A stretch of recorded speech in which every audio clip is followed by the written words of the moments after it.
కొద్ది రోజుల్లోనే కలెక్టర్ చేసి దీన్ని ఒకసారి రివ్యూ పెట్టండి. ఫారెస్ట్ డిపార్ట్మెంట్ కూడా ఒకసారి నేను అన్ని ఫేక్ చార్కోల్ దీని మీద మేము ఖచ్చితంగా నేను పెట్టండి. ఆల్డో పర్సనల్ రివ్యూ ఇక్కడికి వచ్చి మేము రివ్యూ చేస్తాం.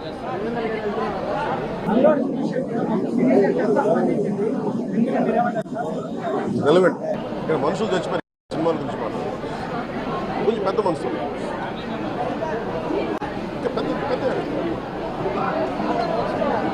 మీరు డిబేట్ మన మనసులో చెప్తారు. Debate go beyond cinema.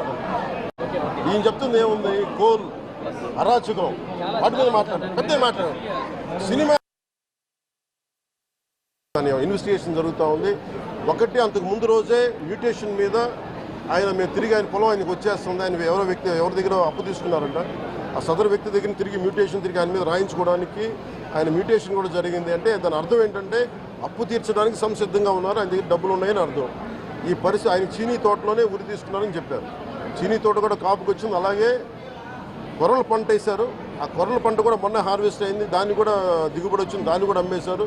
మరి ఇలాంటి పరిస్థితులు ఎందుకు జరిగిందనేది మన కలెక్టర్ ఇందాక చెప్తా ఉన్నాను, శ్రీధర్ గారు చెప్తా ఉన్నాను. ఇది చాలా బాధాకరం అనిపించింది. వారికి మనస్ఫూర్తిగా నేను నా గుండె లోపల నుంచి నేను సానుభూతిని తెలియజేస్తున్నాను. ప్రగాఢ